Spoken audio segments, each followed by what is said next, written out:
নমস্কার। আমার প্রিয় রায়গঞ্জ লোকসভাবাসীবৃন্দ এবং উত্তরবঙ্গবাসীবৃন্দ, আজকে এই প্রেস মিটের মূল উদ্দেশ্য, এটা কোনো রাজনৈতিক ইস্যু নয় বা সামনে কোনো ভোট নেই যে ভোটকে কেন্দ্র করে একটা ইস্যু। এই ইস্যু আমাদের দীর্ঘদিনের।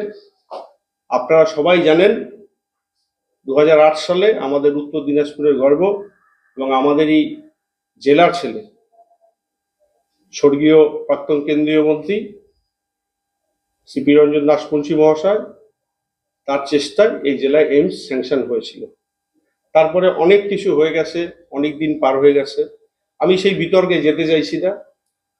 এইমস কল্যাণীতে হয়েছে, মানুষ পরিষেবা পাচ্ছে, সেটা ঠিক আছে। আমাদের উত্তরবঙ্গবাসী এবং আমাদের উত্তর দিনাজপুর, আমাদের রায়গঞ্জ লোকসভাবাসীর দীর্ঘদিনের দাবি আমাদের এইমস হসপিটাল।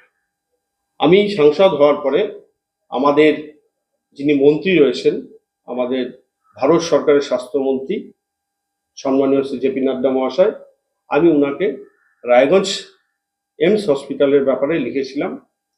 উনি আমাকে আমার যে লেটার দিয়েছিলাম তার উত্তরে উনি জানিয়েছেন যে ওয়েস্ট বেঙ্গল গভর্নমেন্ট থেকে এখন অবধি সেকেন্ড এইমসের প্রপোজাল দেওয়া হয়নি।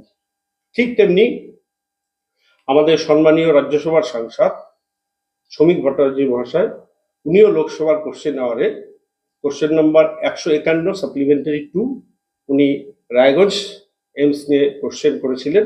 সেখানেও আমাদের ভারত সরকারের এমওএস যিনি আছেন সম্মানীয় অনুপ্রিয়া প্যাটেল মহাশয়া এবং আমাদের স্বাস্থ্যমন্ত্রী রয়েছেন সম্মানীয় জেপি নাড্ডা মহাশয়, সেখানেও একই উত্তর এসছে যে ওয়েস্ট বেঙ্গল গভর্নমেন্ট থেকে সেকেন্ড প্রপোজাল এইমসের দেওয়া হয়নি।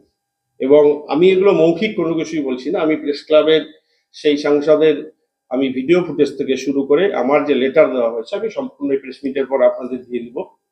আমি আজকে পশ্চিমবঙ্গের সম্মানীয় মুখ্যমন্ত্রীকে আমি অনুরোধ করেছি, আমি প্রেসের মাধ্যমে প্রেস মিট করছি, আমি অলরেডি মেল করে দিয়েছি এবং তার দপ্তরে আমি চিঠি দিয়েছি, তার কাছে অনুরোধ করেছি আমাদের উত্তরবঙ্গের স্বার্থে, আমাদের উত্তর দিনাজপুরের স্বার্থে উনি যেন সেকেন্ড এইমসের জন্য কেন্দ্র সরকারের কাছে একটা প্রপোজাল পাঠায়।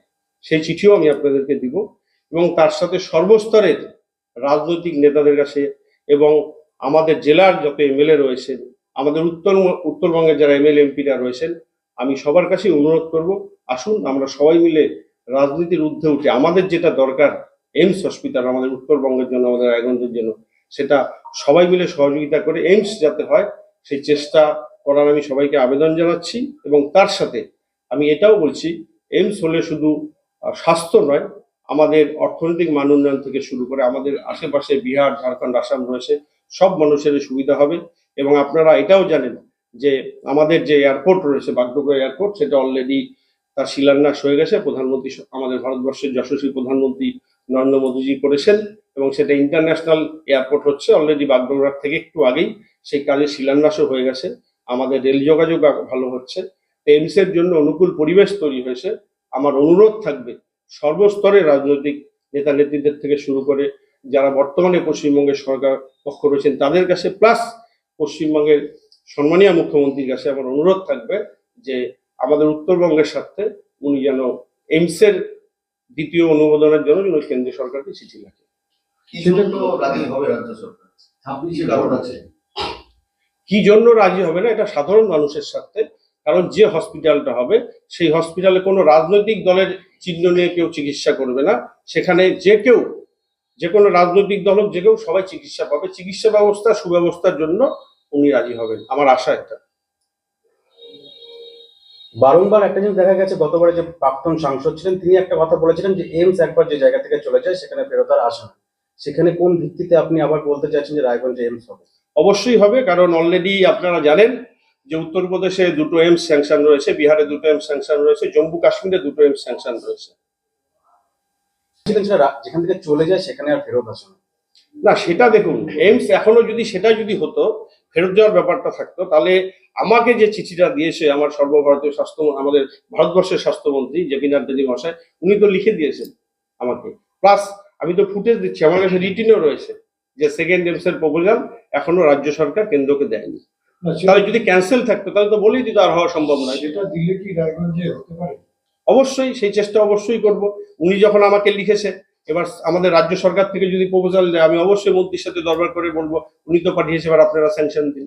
মুখ্যমন্ত্রী আপনার আবেদনে কতটা সাড়া দেবেন বলে মনে করেন? আমি তো 100% নিশ্চিত। আমার আবেদন বলে না, এটা আমার উত্তরবঙ্গবাসীর আবেদন, আমাদের রায়গঞ্জ লোকসভাবাসীর আবেদন যে এইমস এখানে দরকার, এবং হয়তো উনি 100% সাড়া দেবেন, এটা আমার বিশ্বাস। আগের বার আপনার জমি জটের কারণে এখান থেকে এইমস চলে গেছে বলে অভিযোগ, রাজ্য সরকার জমি অধিগ্রহণ করেনি বলে অভিযোগ, মানে সিপিএম বামগং গভর্নমেন্ট এবং টিএমসি গভর্নমেন্ট দুপক্ষের দুটি সময়। তো সেই ক্ষেত্রে মুখ্যমন্ত্রীর প্রস্তাব যদি পাঠান এবং কেন্দ্র যদি সম্মতি দেন, সেই ক্ষেত্রে আপনারা জমির ব্যবস্থা করবেন?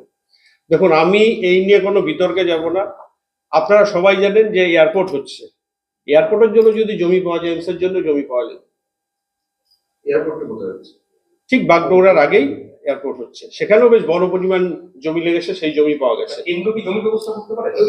ওখানেও যেরকম করেছে, যে সিস্টেম রয়েছে সেই সিস্টেমে ধরুন রাজ্য ওখানে জমি দিয়েছে, এখানেও দেবে, কি অসুবিধা আছে? বাগডোগরায় তো এরকম না যে অল্প একটু জমির ব্যাপার হচ্ছে, সেখানে একটা বিরাট পরিমাণ জমির ব্যাপার হচ্ছে, সেই জমি তো দিয়েছে। আপনার রাজ্য কেন্দ্র যৌথ উদ্যোগে তো সেই এয়ারপোর্টটা হচ্ছে ইন্টারন্যাশনাল এয়ারপোর্ট। আপনার এই প্রেস মিটের পর বিরোধীরা একটা অভিযোগ তুলতে পারে যে 26-এর বিধানসভা নির্বাচনের কথা মাথায় রেখে আপনি এসব বলছেন প্রচারটা আগে আসার জন্য।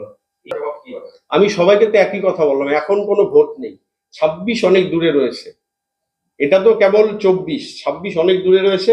আমি সবাইকে অনুরোধ করছি রাজনীতির ঊর্ধ্বে উঠে সমাজের জন্য, সমাজের যারা এমএলএ হয় বা এমপি হয় বা মন্ত্রী হয়, তারা তো কোনো একটা পার্টির লোগো নিয়ে চলে না, তারা সবার নিয়ে চলে। তো সবাই আমরা, যাতে পরবর্তী আমাদের প্রজন্ম বলতে না পারে যে রাজনৈতিক নেতাদের দলাদলিতে আজকে আমরা স্বাস্থ্য সুরক্ষা থেকে বঞ্চিত, আমার প্রজন্ম যেন না বলতে পারে, সেই জন্য আমার একটা বললাম। না, দলের অনুমোদনের এটা ব্যাপার নেই, কারণ এটা আমি একজন সাংসদ, আমার এলাকায় এই জিনিসটা দরকার, আমি তাই জন্য দিয়েছি। উনি তো সবার মুখ্যমন্ত্রী। বিহারের যে রাস্তাটা, বাসয়ের যে রাস্তাটা, আজকের ইস্যু শুধু এইমস নিয়ে পড়বে। বিহারের অনুমোদন দিচ্ছে না, আমাদের বিধায়ক অনেকবার দরবার করছে, ওখানে বিজেপি আছে বলে সেই এনওসিটা দিচ্ছে না। এক্ষেত্রে আপনাকে কেন? আমি এটা নিয়ে আলাদা দিন প্রেস মিট করবো। আমি মুখে কিছুই বলবো না, আমি ডকুমেন্টস দিয়ে যেটুকু বলার বলবো।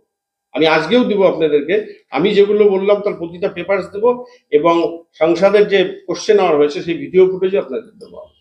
আপনার হয়ে প্রচারে এসে তৎকালীন পূর্ববর্তী স্বরাষ্ট্রমন্ত্রী, বর্তমান স্বরাষ্ট্রমন্ত্রী, তিনি করণদিঘিতে দাঁড়িয়ে প্রতিশ্রুতি দিয়েছিলেন কার্তিক পালকে জেতান, রায়গঞ্জে এইমস হবে। তাহলে এখন আপনি জেতার পরে এই ধরনের কন্ডিশন কেন আসছে? আপনার একটু ভুল হচ্ছে, রায়গঞ্জে এইমস কোনোদিনও বলেননি, উনি বলছে উত্তরবঙ্গে এইমস। আপনি দেখে নেবেন ওই ফুটেজটা। তাহলে সেই ক্ষেত্রে এত জটিলতা কেন? না, জটিলতা নেই তো, প্রপোজালটা স্টেট থেকে যাবে, সেন্ট্রাল গভর্নমেন্ট বলেছে স্টেটের একটা প্রপোজাল যাওয়ার জন্য, আর এইমস উত্তরবঙ্গ হবে স্বরাষ্ট্রমন্ত্রী বলেছে। কিন্তু আমার লক্ষ্য থাকবে যে রায়গঞ্জে যেহেতু স্যাংশন হয়েছিল, সেই জন্যই আমার একটা অনুমোদন কথা। প্রয়োজন, ঠিক আছে, কিন্তু রাজ্যকে কেন চাইতে হবে? নাহলে জমি জটটা আবার আটকে থাকবে।